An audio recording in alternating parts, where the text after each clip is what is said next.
All right, so we'd like to welcome you to this segment here with Steve Young. Most of you know Steve. If you don't, shame on you. We'll skip the introduction of the NFL Hall of Famer, but Steve's done a lot beyond that. He's just kept moving and being involved with philanthropy, setting up the Forever Young Foundation in '93. I actually got to golf with him and Jerry Rice down in Pebble Beach, and I was on Jerry Rice's team, and we beat Steve.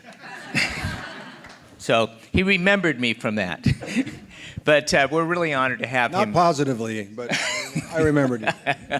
But we're honored to have Steve here today, and so we're just going to have like a fireside chat and just talk about some of the things that Steve's been involved with. So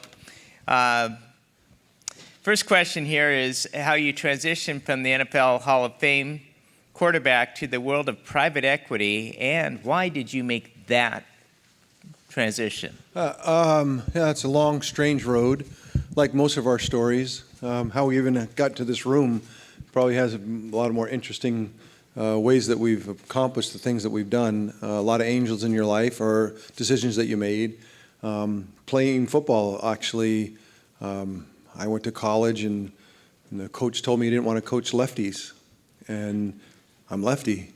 And so that began a journey of even how I played football, let alone how I transitioned from football to the next thing. My dad always said to me when I was growing up, you know, my dream was to play in the NFL and be like Roger Staubach. That was my hero, and I had a poster up on my wall.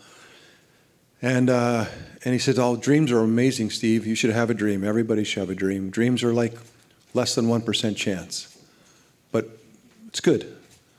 But that's not all. You have to have a plan, and plans are 80% chance. So what's your 80% chance that you can go make a living?"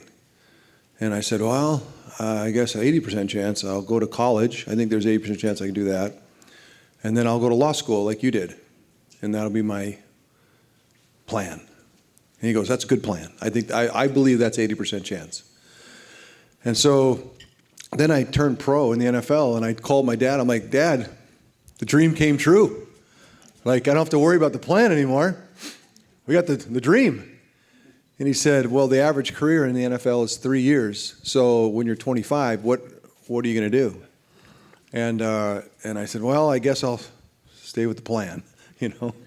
And he kept at me, and I found that the NFL cycle gave a lot of space in the off season. There were 4 or 5 months of kind of free time.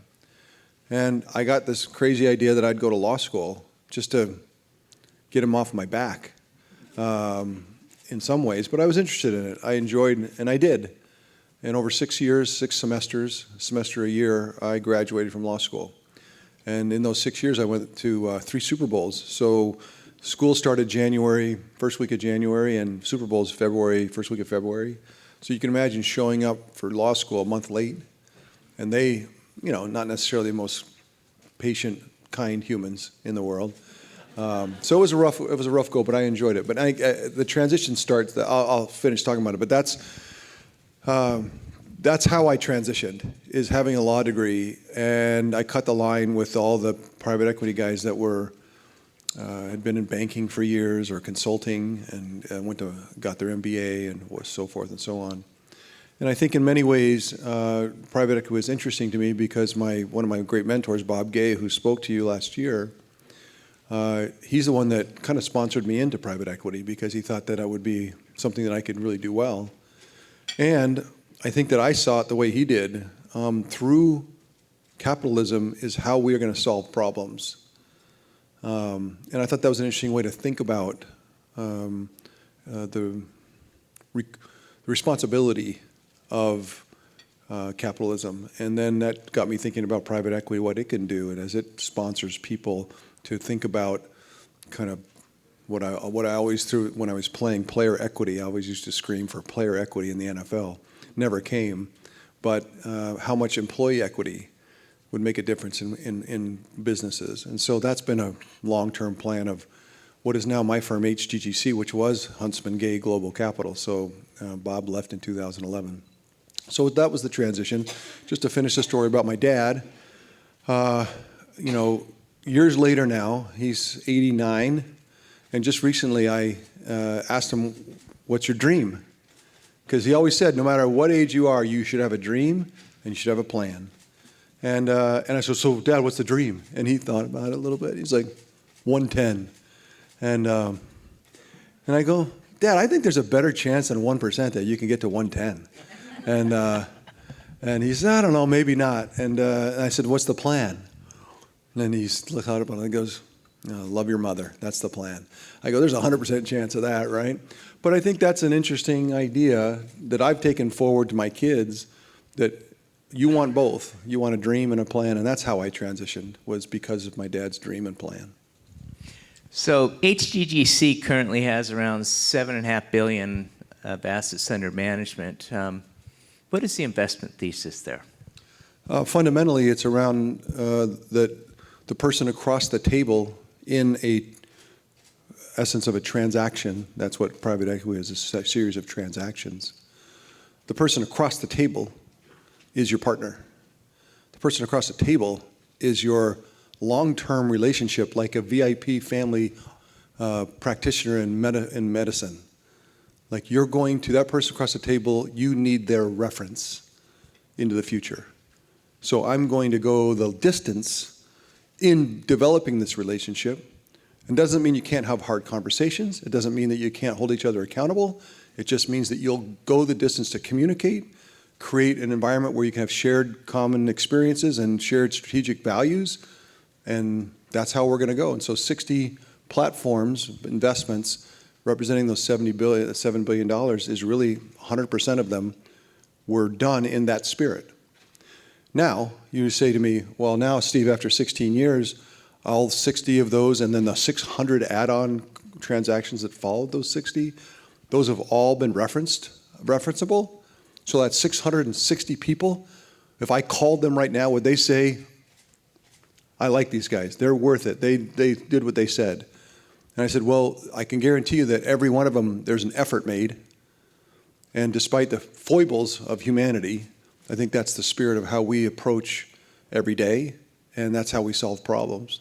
And I've enjoyed that. That's what brings me back to private equity every day, is thinking about what I would say is, rather than zero-sum game, which is a baseline transaction, I love the idea of abundance, and the idea that, not the idea, the truth, that in a long-term abundant relationship, it spreads out amongst not just the two in the transaction, but beyond. And so that's kind of the legacy mentality.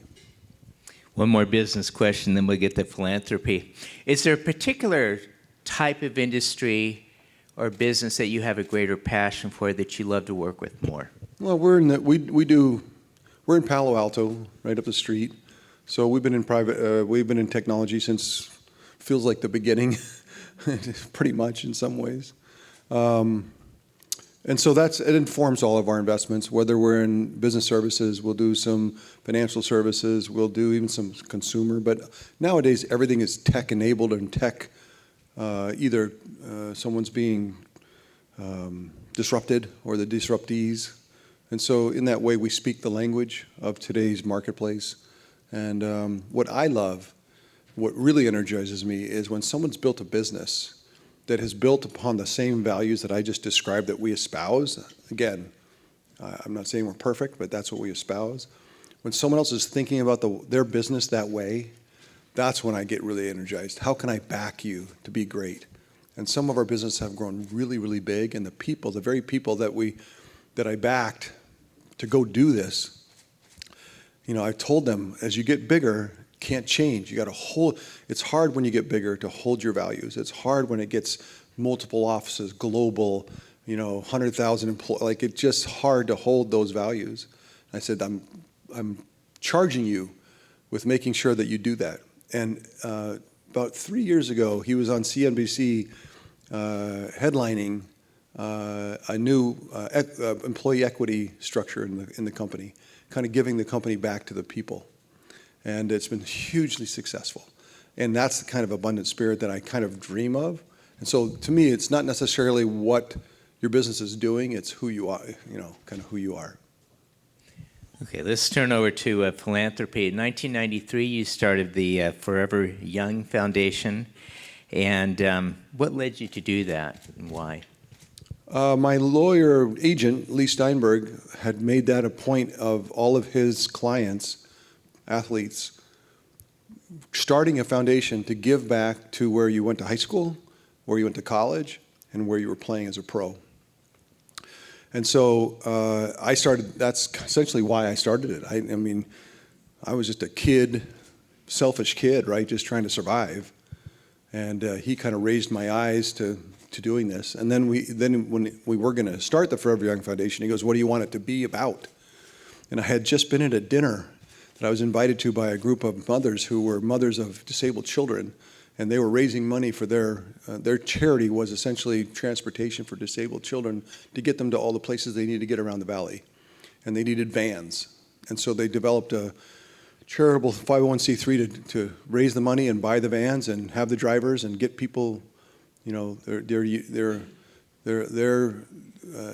challenges met in a charitable way. And so I went to the dinner, and they raised $32,000, I want to say. And I asked the people there, hey, that's not a lot of money. Like I've been to a lot of dinners, it's like, that's probably the least amount of money I've ever seen raised in, how long did it take you guys to get ready? It took about 6 months to put the dinner together. And I said, okay, my foundation is now to be the fundraiser for your great idea, so you can do it 100% of the time. You don't have to waste any more time trying to make a dinner. I'll make sure that you get more than $32,000, and I do not have to come to the dinner. So it was like win-win everywhere. And that's how it started. And so we were giving money. I was raising money and giving it to great people in kind of where I grew up and where I went to college and now here in the Bay Area. And that's just grown. That's 31 years ago. Now we're one of the highest rated Charity Navigator children's charities in the world. We're not huge. We have a budget of probably, $5 or $6 million a year that we go out and raise every year. And we have projects, most of them in hospitals. We do recreational therapy units and music therapy units inside of children's hospitals around the country. And then we have a lot of projects. In fact, I've teamed with Bob Gay last year. He and I, through philanthropy, he talked to you, I'm sure he talked to you about Africa, and he talked to you about the schools and the hospitals and Forever Young. If you still notice the name of the school, it was Forever Young School, it was the Forever Young Hospital, it was the Forever Young Playground. So we've combined efforts for a long time. And it's good people. We don't really fundraise. We just we feel like we try to attract like-minded people to our events, and there's a gravitational pull. And I told Sterling Tanner, our director from 31 years ago, we'll never ask for $1. And he was like, well, this is going to be a crazy charity. But the spirit of it is there's a like-mindedness and an attraction, and you want to support it. And that's how we've done it. Did you have a mentor when you started the philanthropy road? Not really at the first. I think Bob Gay was the one that I met mid-'90s, so 2 or 3 years later. He was, through just a happenstance, like most people in your life that change your life, you just happen to run into them. And he ended up supporting the Forever Young Foundation, and then off we went. And he was already fully engaged in trying to change the world in his little corner of it, and I love that idea.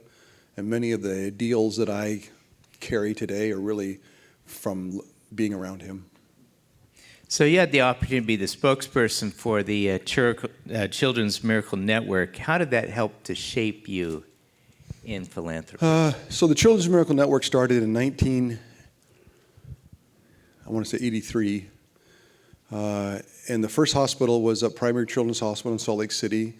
It was Marie Osmond and John Schneider. John Schneider was famous for Dukes of Hazzard at the time, and Marie Osmond was famous for being Marie Osmond. And they started what was now Primary Children's Hospital Network. they wanted to raise money for children's hospitals, essentially just, kind of add to the budget for them to be able to do things that they couldn't otherwise afford. And I was in college and was invited to the first one and went up there. And I just remember going through the hospital, in the Children's Hospital in Salt Lake City. And I'd been in the hospital once before for tonsils that weren't sick. My brother had tonsillitis, and the doctor said, well, take them both out because of my brother and I. So I've been to the hospital once before that, but it was like totally illegal. Like I told my mom, I remember yelling at people in the hospital, I'm not sick, let me go. And so when I went to the hospital the second time, which was their Children's Miracle Network, I was kind of floored. I'd never seen kids that were suffering like that.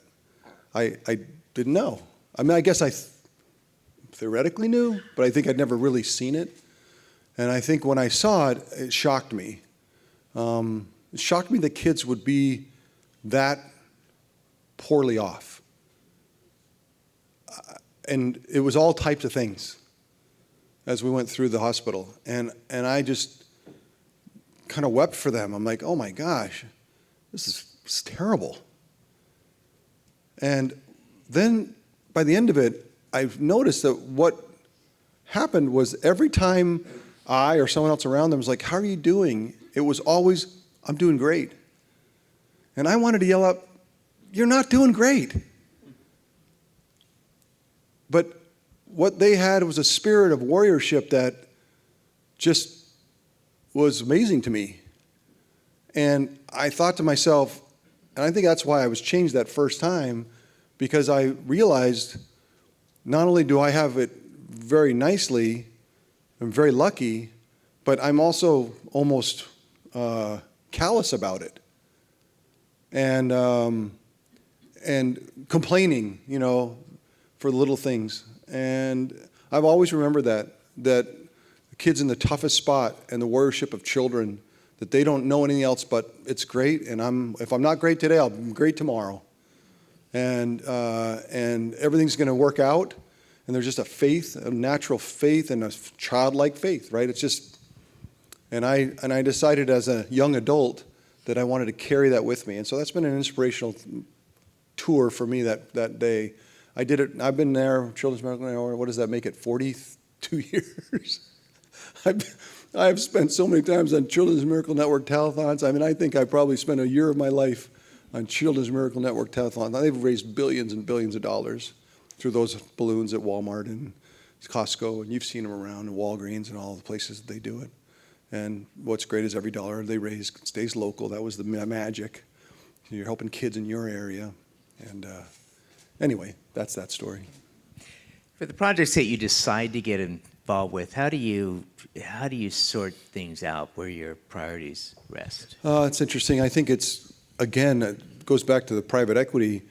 Like across the table is somebody that's got the same interest as you. We're like-minded, and there's a gravitational pull to a project that you think would work and make sense and fits with kind of in our strike zone. You know what I mean? I don't think we have it necessarily completely mapped out, but we know it when we feel it with people.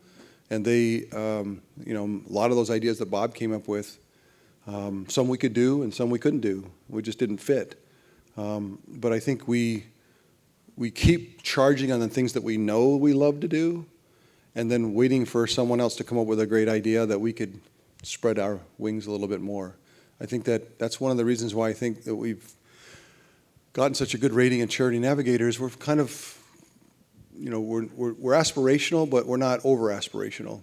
And I always feel like a little part of your garden, in the little corner where you are, just tend it. And I'm probably not somebody that would have figured out AI, I'm probably not the one that's going to get us to the moon, but I'm also not going to sink the ship, So I think there's something in between there that probably my best quality. Is Sterling Tanner still involved? He's still the director. That's been quite a relationship. Yeah. How'd you find him? Bob. I mean, I think Well, I should have Bob here today, and he could tell you the whole story. He could repeat what he said last year.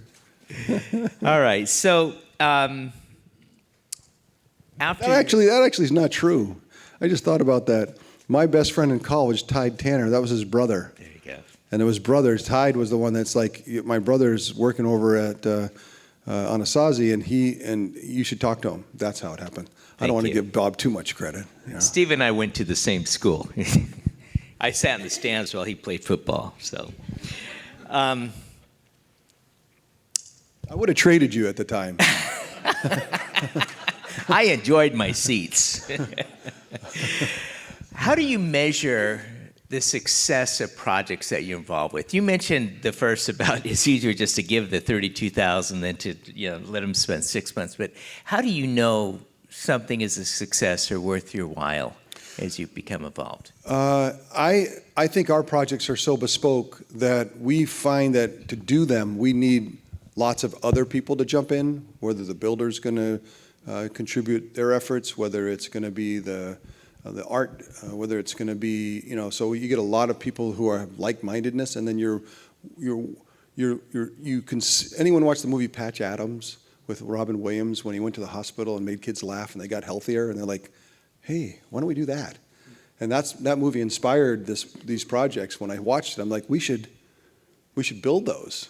Because I went to the Packard Children's Hospital and they said, do you have a space where the kids gather? I'm like, no, we don't have room for that. And I go, well, it's crazy. Like, of all things that kids would want to do, they'd want to gather, right?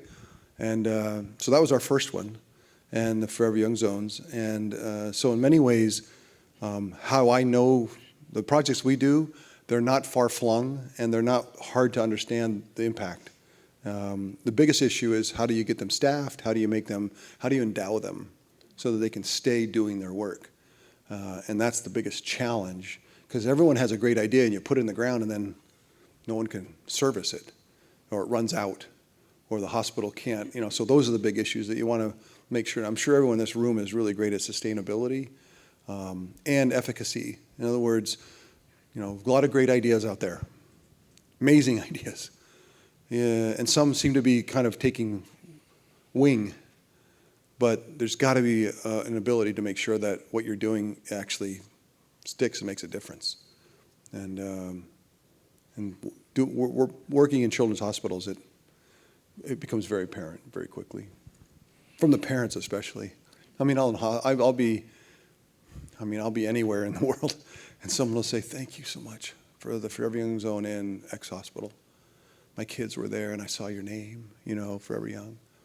And I thought, that's when you know that because that's the difference, right? It's the parents that see that having their kids get out of that room and have a space to get healthy, and it's cool. Steve, as you reflect back, what would you like to be known for with your legacy to your family and for the rest of the world? I've written. I didn't mean to be an author. The first book I wrote was called QB, and it was my life story, and it was written because my son kept coming back from elementary school with stories of my life as a 49er, like, I heard you punch Joe Montana in the face, and then, and I'd be like, that didn't happen. And so it kept happening, and I realized, oh my gosh, if I don't tell him my story, he'll learn my story from someone else, and it's not going to be true. So that was a long 8-year odyssey of getting a book that was not meant to be published, but ended up being published. And that led me to another book there's a series of books, 2 books called The Law of Love, which is essentially around what you just described about legacy. I learned through my wife and her reflexive attraction to marginalized people, to support and love them in a way that's not transactional. It was reflexive. And I started to realize that so much of my behaviors, even my sacred behaviors, my relationship with heaven, that I thought was so thick, was really around transactional relationship. In other words, I'll do something great as long as I get something.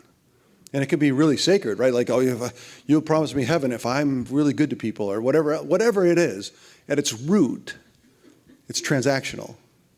At its very root, it's selfish. It's not meant to be selfish, but it's self-interested. And I was trying to teach this principle to a bunch of kids that were going out to help volunteer, kind of outbound volunteering around the world, a program called HXP, and the leadership, which is 20 to 24-year-old kids that are going out, young people to go out and help the 15 to 18-year-old kids that are going to volunteer and do all the work.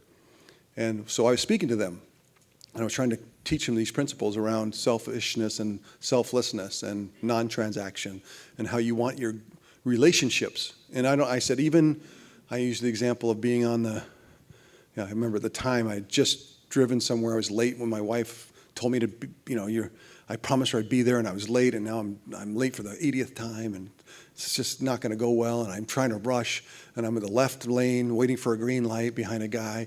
The light turns green, and he doesn't go. And I told this group that here I was in this relationship, right? He and I are now in a relationship because I got to go, and he's not going. And so what's my relationship? What's the spirit of my relationship that I have with him? Certainly if it was transactional, I got to go. Like, you need to move because I got to go. And that has a certain a certain result. And the other way that you think about it is non-transactional, is like, look, how is he doing? Is he all right? Your first thought should be, is he okay? And then you're like, oh no, he's okay, he's just distracted. Oh, okay, I'm sure he'll figure it out. And then he did. And so then we both turned, and then there was another red light, like right 100 feet. And now we're side by side. And I looked over at him, and he didn't know we were in a relationship, But I knew we were in a relationship, and I remember looking over at him in a completely different spirit by how I looked at the relationship we just had. And so if that small little relationship can be defined by transaction or non-transaction, then imagine the relationships that most matter. And so I was telling these kids, these young people, about these principles. And then at the end, I had questions, and one of the young people said, hey, Steve, it's much easier for you to talk about this because your legacy is set. You're a Hall of Famer, you've been in this, you've done all this stuff. You have all the statues and the awards, and you're good. So now you can talk about these more ethereal, theoretical things. But what about me? I'm 21 years old, and I don't know if I'll ever do anything important. I don't know if it'll ever make a difference. I don't even know any idea what I'm going to do. What's my legacy? And that was an interesting question. And I thought about what your question was originally about my legacy. I said, well, I can tell you what my legacy is. I've decided through my life now that I'm at an age where I realize that my legacy, my true legacy, is the amount of healing that I've brought to the world, to my relationships. That's the legacy that I have. That's all I have. That goes with my children, that goes with my wife, that goes with every relationship that I've ever been in. My legacy is the healing. And I challenged this young man. I said, if that's my legacy and that's your legacy, in my mind, you're better off than me because now you can do it even longer, intentionally. And I just came to me in that moment because no one had asked me that question. So when you asked me the question, I thought back to that, and I still feel the same way, is that I feel even more strongly about the fact that it's my legacy. And no, am I perfect at it? No, but every day I get up and I think to myself, what's the healing I can bring today? What's the healing language? What's the healing spirit? What's the behavior? What's the state of being that would bring healing to really hard, fractured, tough relationships? That's when it really matters. And so then that's my answer. I'm sticking to it. So. And I'm not going to ask further questions. That's beautiful. Thank you, Steve. All right. Thank you. All right, we got time for a few questions. A few questions from the audience for Steve. Eric? Thanks. Unfortunately, I'm a Dan Marino fan, sorry. It's so funny because I was just going to say before you spoke, I know you're a Cowboy fan, just say it. Like, I know. because that's what always happens. Someone says, "Oh, I'm so sorry." I just had to get it out of the way. But Just it's had to funny get it- that then the next thing out of your mouth is, "I'm sorry, I like the Dolphins." You know? Well, I'm not sorry I'm a Dan That Marino was- fan. I'm sorry. Well, you I'm a should Dan be Marino more fan. sorry than you realize. Because We never did win. oh no, yet, right? actually, I'm sorry. I'm actually sorry for you. So Well, the fact that you're sorry makes you an honorary Canadian as well, so congratulations. You actually said, what I liked what you said right at the end is spectacular, and I remember watching Bill Bradley documentary, I don't know if you've seen it, the NBA superstar. he was a hero of mine. I love Bill Bradley. And he said he saw so many things in his life as a senator, as a player, and he said his mom or grandmother told him, never look down on people you don't understand. And it all related to being a role model and not judging and whatnot, a little bit of what you talked about, but especially in the world today, can you talk a little bit more about whether they like it or not? Well, what celebrities are role thank you. models. So Dan Marino and I, real quickly, I was a senior in high school on a recruiting trip at Army. Had an appointment at Army. I could go there, and I was at the game, and they played University of Pittsburgh. So Pitt and Dan Marino was a freshman. He was an amazing young quarterback, a phenom. And I remember standing on the sidelines and watching Dan Marino throw, and he threw a ball like 30 yards and right towards me, shoom, like that. I was like, he and I are not alike, you know. And then 25 years later, we went into the Hall of Fame together, and we're dear friends. It's kind of neat. Your question around, I was talking the Dan Marino story, and I forgot the question. Yeah, well, being like, you kind of went into a little bit there, being especially with the world like it is. Oh, like what? Yeah, so I don't know about you, but I can watch a relationship or a transaction or a conversation, and I can smell the transaction in it. You can hear the language, you can hear it in yourself. You can start to go home and go, you know, in a situation with my wife all the time, and I can find myself all of a sudden slipping into transactional language, and I know, like, I'm so used to it now, I can feel the difference. And so I think the world today, you can watch, our political environment is 1,000% transactional. We win, you lose. It's 1,000%. And so, and I always say transactional relationships will rot over time, no matter how sacred you make them or try to make them, they will rot in self-interest. It just happens. It's called entropy. It's happening. And so if you're in a relationship that is dominated by transaction, you know over time it won't last.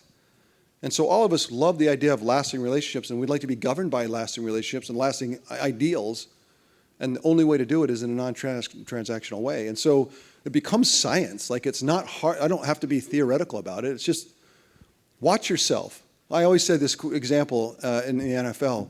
Every game, there's a winner and a loser. And the loser quarterback has to face the media right after the game. And so the loser quarterback comes into the media room, and they ask him questions. And the first question they ask is, what happened, right? Then I just listen in my ear, and I can just put a piece of paper, the line down the middle with mitigation and accountability, and you can just hear the conversation. And you make little marks when you hear mitigation or accountability, and inevitably the losing quarterback that's going to lose next week is all mitigation, right? It's rationalized, it's true. All the things he's saying happened, but it's not the truest truth. The truest truth is you're the quarterback, you're responsible in the end of the day. Speak the language of accountability. Speak the language of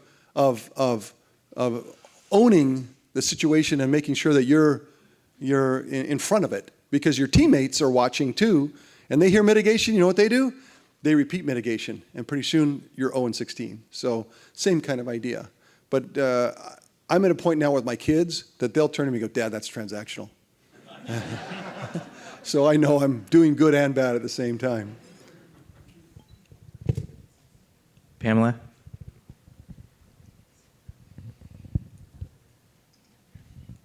Life is wonderful, and there are a lot of ways to give back. Can you also give us an example when you faced a challenge? Both in the NFL, when something wasn't going well, how did you resolve it? And same thing in private equity, whether it's with your business partners or a deal, something challenging happened to you, and how were you able to resolve it?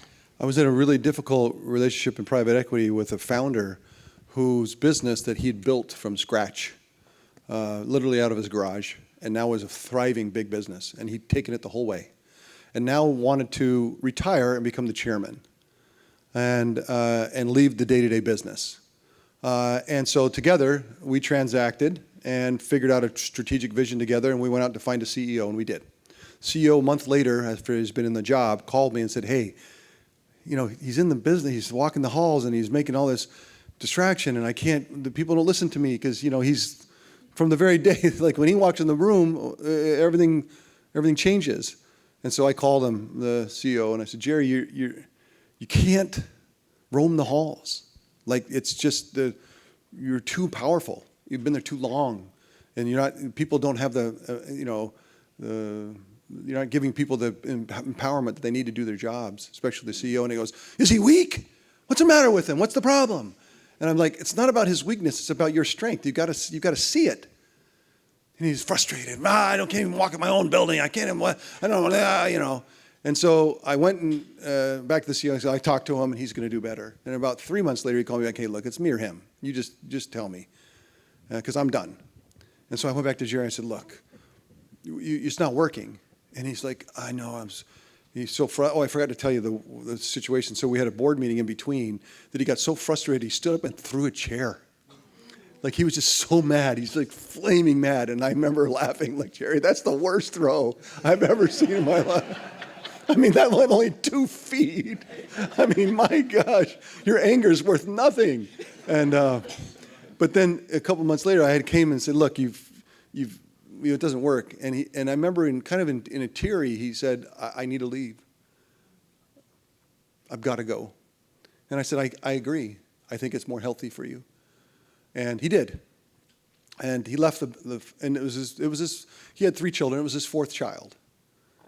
You know, and it's like leaving your 4th child. And those are the challenges. Those are the human challenges. And we're still friends, and he calls me from some far-flung place that he loves these world yachting sailboats now because he's so rich. You know, that's what he does.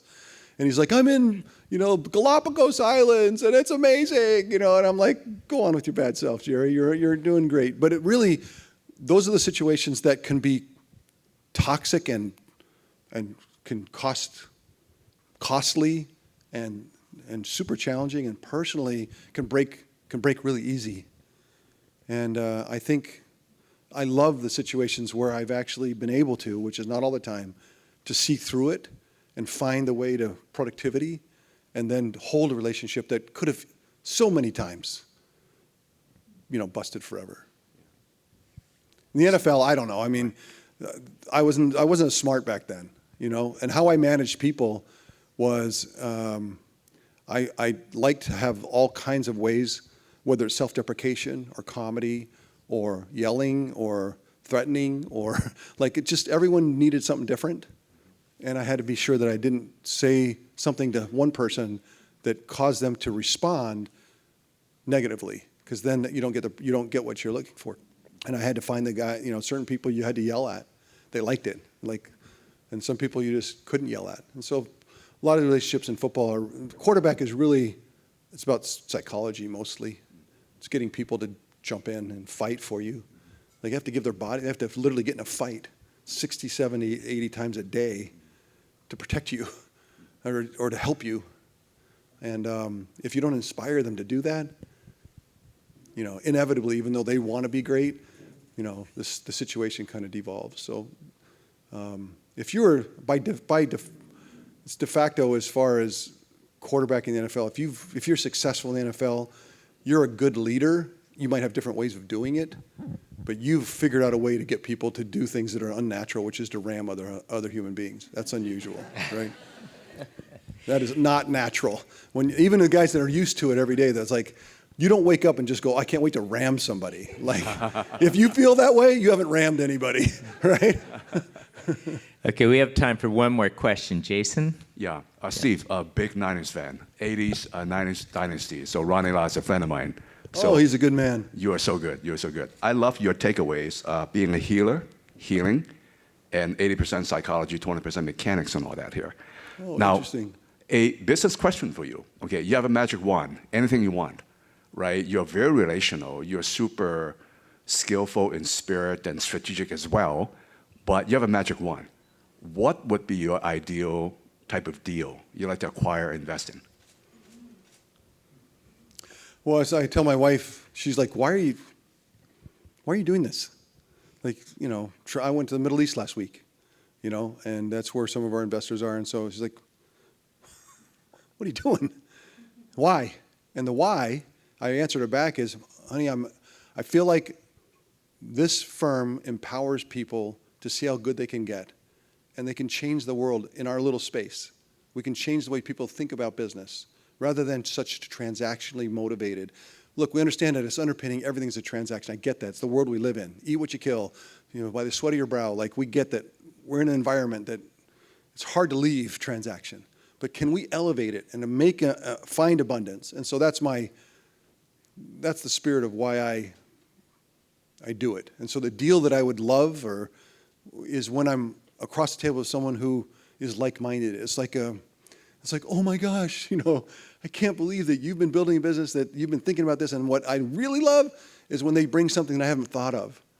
And like, well, this is what we're doing. It's like, oh my gosh, that's amazing. And then to back them in doing that. That's my favorite. That's my favorite. I just have to leave you with Ronnie Lott, who was a Hall of Fame defensive player for the 49ers through the years, lives just here in Cupertino. One of the great, two great lessons, but I only have time for one. He got into an argument, a loud argument with one of the quarterbacks of the New York Giants before a Monday night game back in the days when Candlestick it was almost like it was breathing. You know, I mean, there were so many people and expectations and Monday night and the fog was in and it was like, and the excitement is like, boom, you know, like it just, people just, like it was visceral, palpable, like it was, And Ronnie, and we warmed up at the 50-yard line going opposite ways, and there was the Giants, and he was in a vicious argument with quarterback. And we're all like, and because it's Ronnie, we're like, oh, don't touch it.